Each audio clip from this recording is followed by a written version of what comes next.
G'day Year 11, welcome back to another lesson. Today we're looking at Lesson 1 in our course booklet 1 on social and cultural continuity and change. This lesson being the nature of continuity and change. So we're going to look at that as the core dot point itself. This is a very much an introductory lesson to those two concepts, that being continuity and change. We are on page 4, so make sure as usual you are dating and signing off when you have done a lesson, highlighting it as well, and we'll move on to page 4. So our core syllabus dot point today is looking at the nature of continuity and change, and we have two sub dot points here. Change is a complex process and resistance to change. So we can see them in our subheadings here. So we'll start here. There's no word banks for these ones, but I would like you guys to make some annotations as we go.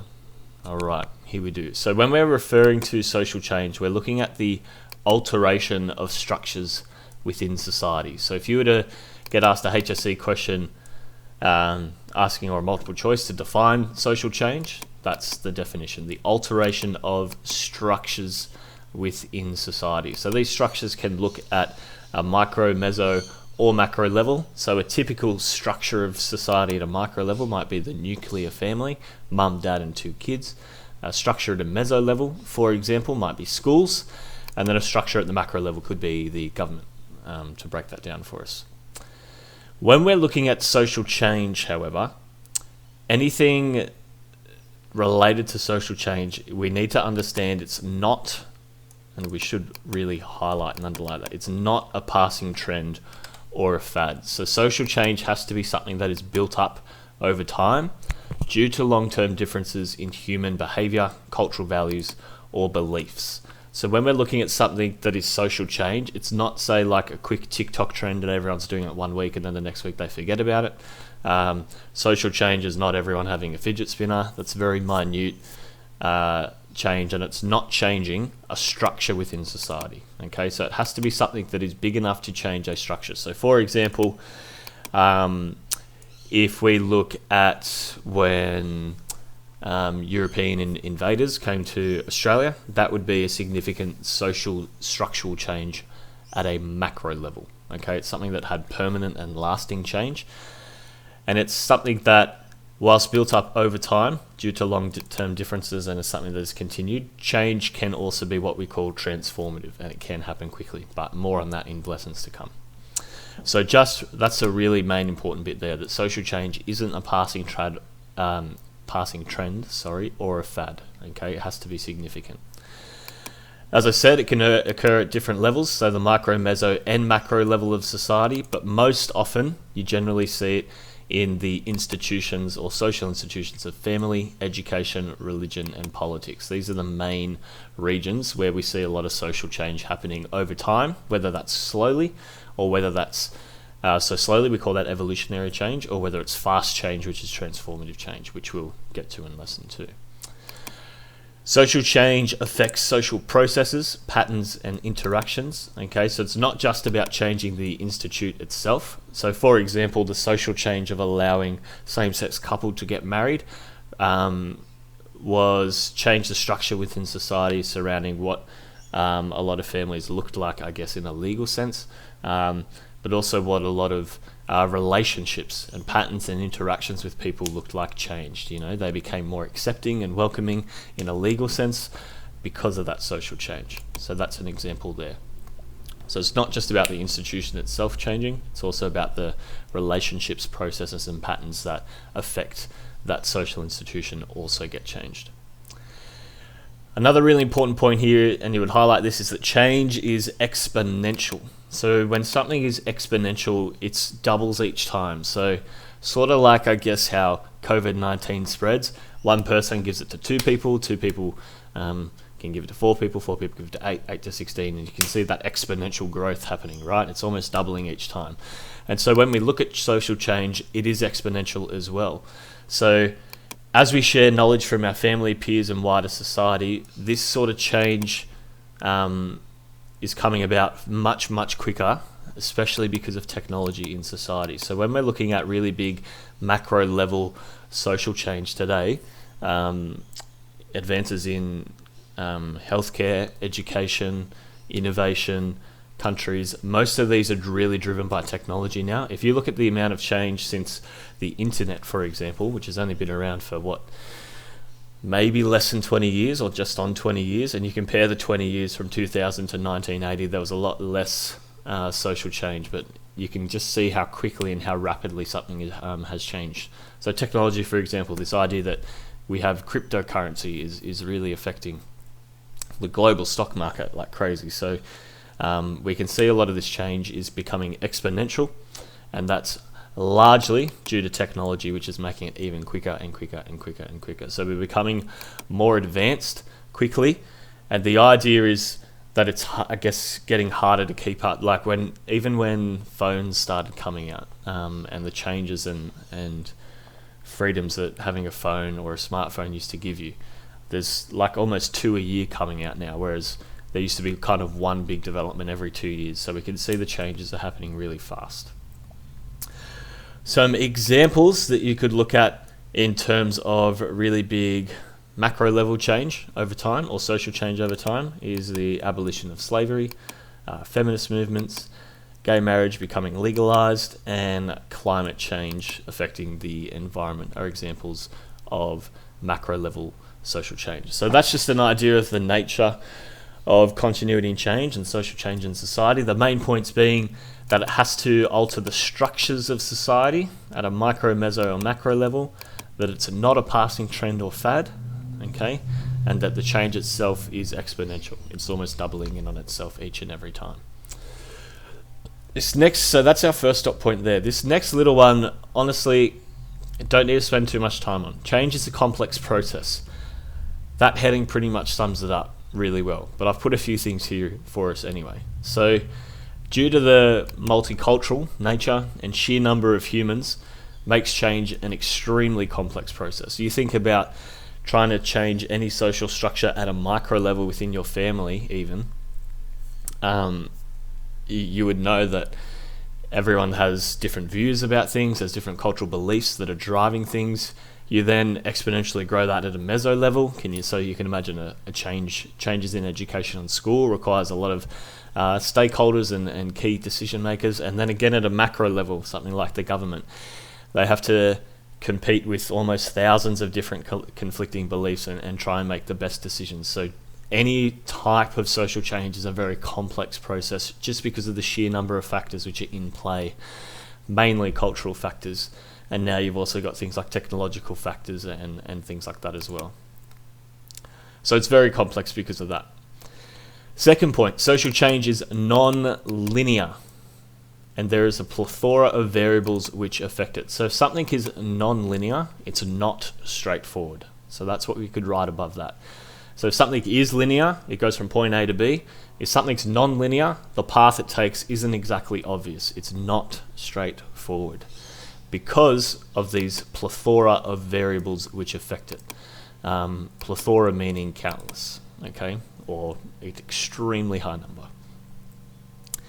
It's also extremely complex due to the size, rate, and rapid technological change that we experience today. So not only do you have all these cultural beliefs that make any sort of social change, even at a micro, meso, or macro level, very complicated, you also now have to factor in the processor technology within that as well, which makes things quite complicated. So we understand change is a complex process. Resistance to change. This is our third dot point. So when we're looking at any resistance to change, it usually occurs due to the fundamental disagreements on the following things: politics, ethics, religion, or culture. So if there's any resistance to change, people not wanting to go forward with social change, it's usually because their political values don't line up. Someone might be a conservative right-wing and someone might be more of a progressive left-wing thinker. Could be because of ethics, which are your values. So for example, the feminist movement and climate change, that shouldn't really be a question of ethics, to be honest, but people flag it as such. That should be a matter of science, to be fair. But feminist movement, for example, and the idea that men should have equal rights that women should have equal rights to men, rather, is a concern of ethics there, our values. Another main resistance to change is our religion or beliefs. So we know that the plebiscite that gained marriage equality, a lot of the tension or reluctance to put that through was due to beliefs in religion, and your family structure is also very much influenced by that as well. And that goes for any religion around the world. And then the other thing is culture. So the idea that where you come from and your beliefs that are linked to your culture is also a reason for resistance to change. Okay? Again, this resistance to social change across any of these can be done at a micro, meso, or macro level. An example here at a macro level would be the banning of Uluru and climbing. Not the banning of Uluru, sorry, the banning of climbing Uluru.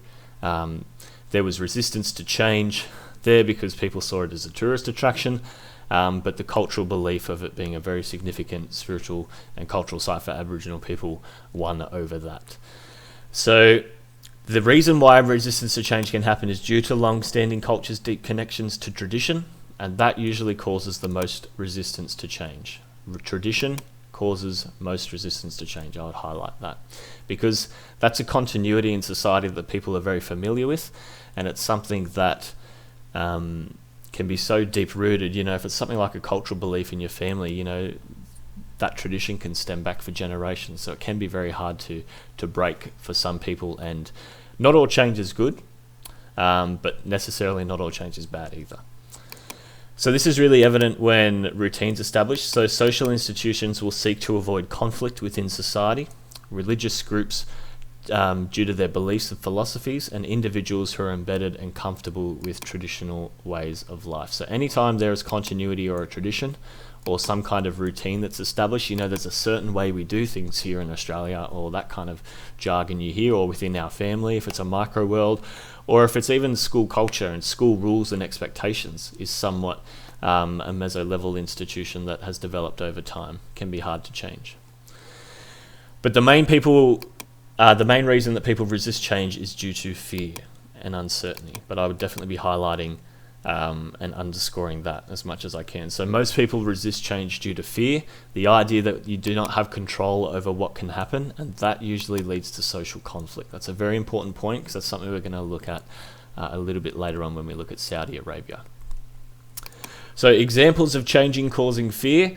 At a macro level, we saw that resistance to gay marriage caused widespread conflict at the time, in terms of there were lots of riots and protests, people interrupting the Mardi Gras march and rally, and some very vocal politicians and people in the media as well. In the meso place, it could be a workplace leadership or managerial change. Let's say everyone's happy with the current boss. She then retires, and then some new bloke comes in and is very strict and authoritarian, and doesn't follow process. That change can create fear and uncertainty there. Or at a micro level, for example, any family disagreement or disputes during the socialization process, mostly when people, I guess your age, are trying to become more independent and they start to challenge the rules of the social institution that is your family. So we're going to do a few questions here on resistance to change. I put some little quotes here that I found quite entertaining. I'll let you guys read them on your own, but these are people who I guess were very resistant to change, and they ended up having their famous last words on it. So this bloke thought the iPhone was going to be nothing. This guy thought that a plywood box being a television isn't going to take off. People aren't going to want to spend hours a day staring at a screen. This guy said that the horse is here to stay, but the automobile is only a novelty or a fad. So apparently cars weren't going to make it. And then we see the chief engineer at the British Post Office saying that the Americans might use the telephone, but we will not, as we have plenty of messenger boys. Can you imagine messenger boys trying to send out the various amounts of texts that come today? So I guess they're just famous last words on resistance to change. Finally, with these last three questions, I want you to, 1, list some examples of resistance to change in your own micro or meso world. If I could, I'd like you to probably list one micro change and one meso change. One line each. So you could write micro equals and then put a an ample of resistance to change. So for example, micro might equal your parents struggling to give you freedom when you get your P's or something. Meso, an example of resistance to change there might be a hypothetical uniform change at a school, or if we look more recently at COVID laws changing within LGAs and communities, you could use that as well. What are some contemporary examples of change in the macro world? List them. So I just want you to list as many, try to fill the lines, but list as many contemporary examples of macro change that you can think of. Okay, COVID-19 rules and regulations would be one. Travel bans across the world would be another. Some kind of prime minister or presidential change is an example of change in the macro world. So I just want you to think of as many as you can and list them. And then finally, I'd like you to answer this question. Do you believe that the potential negative outcomes of resistance to change outweigh the positive outcomes? So what I mean by that is, do you think that, I mean, it might depend on the situation, but generally overall, if someone's resisting to change, do you think that the negative outcomes to get that change across the line is worth sticking to it? So for example, was the positive change of allowing same-sex couples to marry worth the negative outcomes of all the riots and protests and bad press that happened in the media because of it? That's just a hypothetical example. I wanted you to tell me what your thoughts are there. Try to fill the lines up if you can. That's it for lesson 1, the nature of continuity and change. Thank you guys. I'll see you in the next one.